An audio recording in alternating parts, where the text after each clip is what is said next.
you feel all alone in this world and there's nobody to count your tears, just remember no matter where you are, Allah knows. Allah knows. Alhamdulillahi Rabbil Alameen. Wassalatu wassalamu ala ashrafil anbiya wal mursaleen. Nabiyina Muhammadin wa ala alihi wa sahbihi ajma'in. Amma ba'd. Mahitavat sahodara sahodariyani, assalamu alaikum wa rahmatullahi wa barakatuh.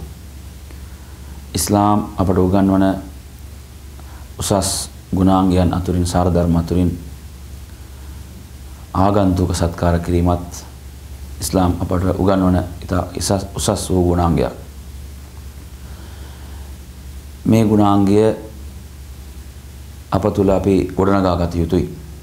නබිතුමාණන් මේ පිළිබඳව ප්‍රකාශ කරන විට එතුමාණන් වරක් ප්‍රකාශ කරනවා මන් කාන යුමිනු බිල්ලාහි වල් යෞමිල් ආඛිරි ෆල්යුක්රිම් දයිෆහු. කවුරුන් අල්ලාහ් කෙරෙහි හා අවසාන දිනය කෙරෙහි විශ්වාසය තබයිද ඔවුන් ආගන්තුක සත්කාර කළ යුතුයි. මේ ආගන්තුක සත්කාරය කියන එක විශ්වාසය සමග නබිතුමාණන් සම්බන්ධ කර කතා කරනවා. අල්ලාහ් කෙරෙහි අවසාන දිනය කෙරෙහි විශ්වාසය තබන පුද්ගලයෙකු, විශ්වාස කරන විශ්වාසවන්තයෙකු ආගන්තුකයන්ට සත්කාර කළ යුතුයි තමන්ට හැකි පරිදි. සමහර අය හිතනවා අපිට ඒකට අවශ්‍ය කරන වත්කම් අපිට නැහැ, අපිට මිල මුදල් නැහැ කියලා හිතන්න බෑ. ඔහුට කොයි ආකාරයෙන් ඒ කරන්න පුළුවන්ද ඒ ආකාරයට ඔහු කළ යුතුයි. මේ නබිතුමාණන්ගේ ජීවිතය තුළ, එතුමන්ගේ මිතුරන්ගේ ජීවිතය තුළ අපි අනන්තව අප්‍රමාණව අපි දකිනවා. නබිතුමාණන්ගේ මේ ගුණාංගය එතුමන්ට දූතත්වය ලැබීමට පෙරම මේ ගුණාංගය එතුමන් තුළ තිබුණා. එතුමාණන්ට මුල්ම දේව පණිවුඩය අනාවරණය වෙනවා.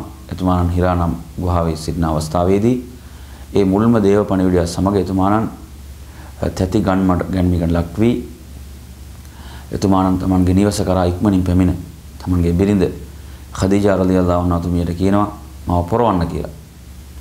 මාව පොරවන්න, ඉක්මනින් පොරවන්න. ඉන්පසු එතුමාණන් නින්දෙන් අවදි වී සාමාන්‍ය තත්ත්වයට හැරීම සමගම තමන්ට ඒ සිදුවීම තම බිරිඳට විස්තර කරනවා. එවිට එතුමිය කියනවා අල්ලාහ් මත දිවුරා එතුමිය පවසා සිටිනවා අල්ලාහ් ඔබව අත්හරින්නේ නැහැ. ඔබ නින්දාවට ලක් කරන්නේ නැහැ. ඔබ ආගන්තුක සත්කාර කරනවා. ආගන්තුක සත්කාර කරනවා. ඒ වගේම ලේ ඥාතීන්ට ඒ ලේ ඥාති සම්මන්තාවයන් හරියාකාරව ගොඩනගනවා. අන් අයගේ අයිතීන් යුතුයකම් වෙන ඔබ පෙනී සිටිනවා. මෙවැනි එතුමන් තුළ පැවතුනේ උසස් ගුණාංගයන් පිළිබඳ සිහිපත් කරමින් එතුමන්ට යම්කිසි ඒ සැනසීමක් ලබා දෙනවා. ඉතින් සහෝදර සහෝදරියනි, මේ ගුණාංගය නබිතුමන් තුළ පැවතුණු ඉතා උසස් වූ ගුණාංගයක්. අනේ ඒ නිසා අපට හැකි අයුරින් මේ ආගන්තුක සත්කාර අපි කළ යුතුයි. අපට කොහොමද හැකි ඒ අයුරින් ඒ අපි ඉටු කරන්න ඕන. අල්ලාහගේ ඒ සෞභාග්‍ය අභිවෘද්ධිය ඇත්ත වශයෙන්ම අපට හිමි වෙනවා. ඒ වගේම තමයි දැන් කෙනෙකු අපව එවැනි අවස්ථාවකට ආරාධනා කරන විට අපව ආරාධනා කරන විට අපි ඒ ආරාධනාව පිළිගන්න ඕන. කෙනෙකු අපව ආරාධනා කරනවා ඔවුන්ගේ නිවසට ආහාර වේලක් සඳහා ආරාධනා කරන විට අපි ඒ පිළිගත යුතුයි. අපි ඒ පිළිකුල් කරන්න හෝ ප්‍රතික්ෂේප කරන්න හෝ බෑ. නබිතුමාණන් වරක් ප්‍රකාශ කරනවා මුස්ලිමෙකු තවත් මුස්ලිමෙකු වෙනුවෙන් කළ යුතු යුතුයකම් පිළිබඳව තවත් මුස්ලිමෙකු වෙනුවෙන් කළ යුතු යුතුයකම් පිළිබඳව එතුමාණන් ප්‍රකාශ කරනවා. ඒ ප්‍රකාශයේදී එතුමාණන් කියනවා ඉදා දආක ෆඅජිබහු. ඔබ ආරාධනා කළා නම් ඒ ආරාධනාව පිළිගන්න. එය පිළිගන්න කියලා නබිතුමාණන් ප්‍රකාශ කරනවා. නමුත් දැන් අපේ සමාජය තුළ සියල්ල මුදල මත පදනම් වන නිසා සමාජයේ හොඳ තරාතිරමක සිටින අය, මිල මුදල් ධනය තිබෙන පොහොසතුන් මෙවැනි අය ආරාධනා කරන විට ඒ ආරාධනාවන් පිළිගන්නවා. නමුත් සමාජයේ දුගීන්, දුප්පතුන්, දිලින්දන් ඔවුන්ගේ ආරාධනාව පිළිගන්නේ නැහැ. ඒ වගේම නබිතුමාණන් කියනවා කවුරුන් මේ දුප්පතුන් දිලින්දනව අමතක කර ආගන්තුක සත්කාර කරයිද ඒ ඊටමත් පහත් ගණ එකක් කියලා නබිතුමාණන් කියනවා. කියන්නේ ඇත්ත වශයෙන්ම කාටද ලැබිය යුත්තේ ඔවුන්ට ලැබෙන්න ඕන. නිකන් අපේ මේ පුහු තාන්නමාන මත මේ සිදු නොවෙන්නට ඕනේ. ඊට පිවිතුරු චේතනාවකින් මේ සිදු වෙන නබිතුමාණන්ගෙන් වරක් පැමිණ ප්‍රශ්න කරනවා ඉස්ලාම් දහම තුල සුවිශේෂී දේ කුමක්ද? ඒකට කියනවා තුතීමුත් තාම් දුගීන්ට දුප්පන්තුන්ට ආහාර ලබා දීම කියන එක ඉස්ලාම් තුල ඉතා ශ්‍රේෂ්ඨ වූ ක්‍රියාවක්. ඉතින් අනේ නිසා අපි මෙතනදී අවධානය යොමු කළ යුතුයි. ඇත්ත වශයෙන්ම සමාජයේ මෙවැනි අය සිටිනවා.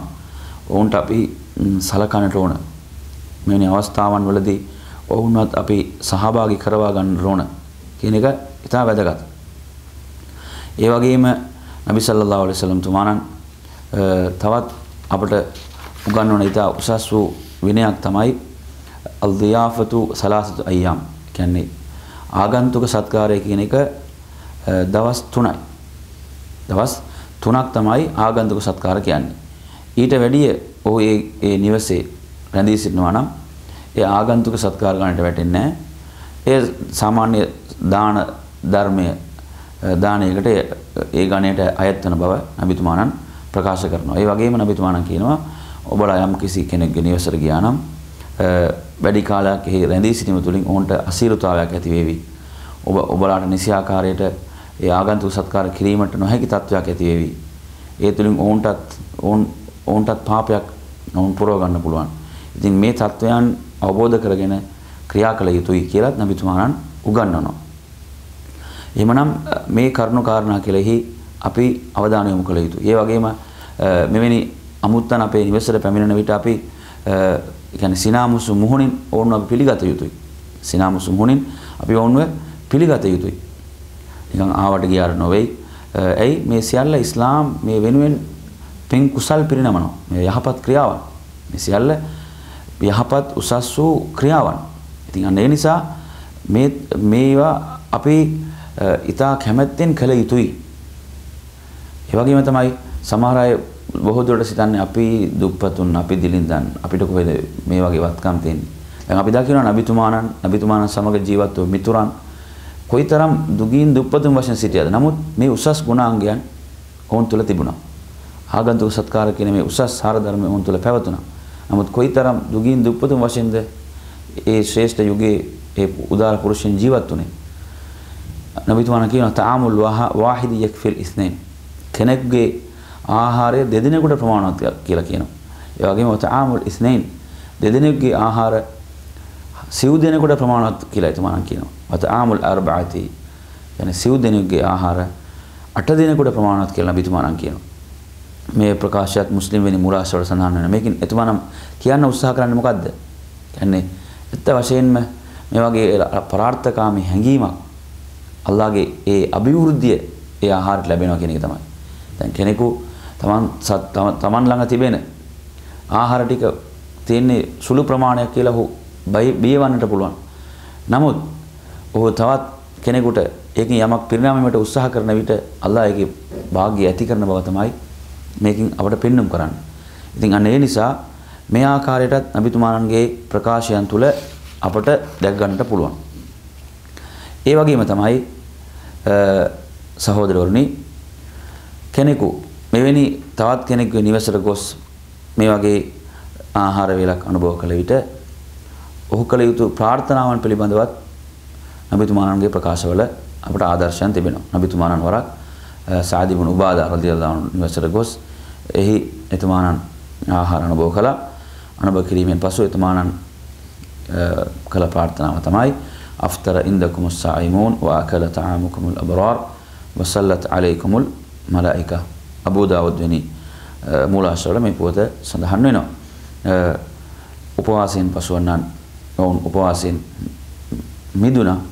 ඒ වගේම ආහාර ගත් අය ඉතා යහපත් අයයි ඔබ අතර පැමිණ මේ ආහාර අනුභව කළේ. ඒ වගේම ඔබලාට අල්ලාහගේ දේව දූතවරුන් අල්ලාහගේ දයාව පතා ප්‍රාර්ථනා කරනවා. ඔබලා වෙනුවෙන් කියලා. මේ වගේ ප්‍රාර්ථනාවක් නබිතුමාණන් අපට උගන්වා දුන්නා. ඒ වගේම වෙනත් වාර්තාවක සඳහන් වෙනවා අල්ලාහුම අතීමන් අතඅමනි ව අස්කීමන් සකානි. අල්ලාහුම අතීමන් අතඅමනි මට කවුද මේ ආහාර ටික ලබා දුන්නේ? මට මේ ජලය ලබා දුන්නේ? ඔහුටත් හිමියාණනි ඔබ ඒ සියල්ල සපයන්න කියන ඒ ප්‍රාර්ථනාව. තවත් ප්‍රාර්ථනාවක් තිබෙනවා එතුමාණන් අල්ලාහුම ගෆිර් ලහුම් වර්හම්හුම් වබාරික් ලහුම් ෆීමා රසක්තහුම්. ඔවුන්ගේ වැරදි ක්‍රියාවන්ට පාපයන්ට සමාවයි දෙමින් ඔවුන්ට අල්ලාහගේ කරුණාවයි දෙමින් ඔවුන්ට අල්ලාහගේ ඒ ජීවිතයට අවශ්‍ය කරන රිස්ක් ඒ සියල්ලට ඒ සෞභාග්‍ය පිරිනමන ලෙසත් නබිතුමාණන් ප්‍රාර්ථනා කළා. ඉතින් මේ ආකාරයේ ප්‍රාර්ථනාවන් නබිතුමාණන් කරලා තිබෙනවා. මෙවැනි අපි තවත් කෙනෙක්ගේ නිවසකට ගොස් මේ වගේ ආහාර වේලක් ගන්නා විට. ඉතින් අනේ නිසා මෙවැනි උසස් විනයන් සාර ධර්මයන් ඉස්ලාම අපට උගන්වා දෙනවා. ආගන්තුක සත්කාරය කියන එක අපට හැකිය අයුරින් අපි කළ යුතුයි. අපට හැකිය අයුරින් අපි කළ යුතුයි. ඒ සඳහා අල්ලාහ් සුවිශේෂී ප්‍රසාදයන් අපට පිරිනමනවා. ඉතින් අනේ නිසා සහෝදර සහෝදරියනි අපගේ ජීවිතය අත්ත වශයෙන්ම මෙවැනි උසස් වූ ගුණාංගයන්ගෙන් අපි අලංකාරමත් කළ යුතුයි. අපි අලංකාරමත් කළ යුතුයි. කියන්නේ අපගේ ක්‍රියාවෙන් අපි ඔප්පු කරන්න ඕන. ක්‍රියාවන් තුලින් අපි ඔප්පු කළ යුතුයි. ඉස්ලාම් දහම කෙතරම් ශ්‍රේෂ්ඨ වූ දහමක්ද? කෙතරම් ශ්‍රේෂ්ඨ වූ ගුණාංගයන් ඉස්ලාම් උගන්වනවාද? වඩ දන්නවා ඉතිහාසයේ ඉතා ශ්‍රේෂ්ඨ වූ දූතවරයෙක් තමයි ඉබ්‍රාහීම් නබිතුමාණන්. එතුමාණන්ගේ පොතක් පිළිබඳ අල් කුර්ආනයේ අල්ලාහ් සඳහන් කරනවා කොහොමද ශාස්ත්‍රෝයානනි මුහම්මද් නබිතුමාණන් අමතා කියනවා ඔබට දන්නවද ඉබ්‍රාහීම්ගේ පොත ඉබ්‍රාහීම් තමන්ගේ නිවසට පැමිණි අය කොයිතරම් අලංකාරමත් ලෙස සැලකුවාද කියලා. දේව දූතවරුන් පැමිණියේ දේව දූතවරු. ඒ දේව දූතවරුන්ට ඉක්මනින් ගොස් හරකෙක් කපලා ඒ පිළියෙල කරලා ආහාර ටික සලසලා ඉක්මනට ඉදිරිපත් කරනවා. නමුත් වුන් අනුභව කළේ නැහැ. වුන් දේව දූතවරු. වුන් පැමිණියේ මිනිසුන්ගේ රූපයෙන්. ඒ නිසා එතුමන්ට වුන් කවුද කියලා හරියට වටහා ගන්න බැරි වුණා. ඉන්පසුයි එතුමන්ට තේරුණේ වුන් දේව දූතවරුන් කියලා. දැන් මේ පොත ඇයි අල්ලාහ් අල් කුර්ආනයේ සිහිපත් කරන්නේ? කියන්නේ එතුමාණන්ගේ ඒ සුවිශේෂී ගුණාංග කොයිතරම් එතුමාණන් ඉක්මන් වුණාද ඔවුන්ට ඒ අමුත්තන්ට ඔවුන්ට ඒ සියල්ල ඔවුන් වෙනුවෙන් පිළියෙල කර ඔවුන්ට ඉදිරිපත් කිරීමට. ඉතින් අනේ නිසා සහෝදර සහෝදරියනි මේ උසස් වූ ගුණාංගයන් අපේ ජීවිතය තුළ පවතින ඕන. අපි මේවා අපේ ජීවිතයට පරිවර්තනය කරගත යුතුයි. ඒ තුළිනුයි ඉස්ලාම් දහම මෙතරම් ශ්‍රේෂ්ඨ වූ දහමක්ද මෙතරම් උසස් වූ ගුණාංග ලෝකෙට උගන්වන දහමක්ද කියන එක අන් අයට අවබෝධ කරගන්නට පුළුවන් වෙයි. ඉතින් අනේ නිසා සහෝදර සහෝදරියනි අපගේ ජීවිතයේ ඉස්ලාම් උගන්වන මේ උසස් වූ ගුණාංගයන් අපි ක්‍රියාවට නංවමු යනුවෙන් පවසා මා අවසන් කරමි. අස්සලාමු අලයිකුම් වරහමතුල්ලාහි වබරකාතුහු. وآخر دعوانا الحمد لله رب العالمين.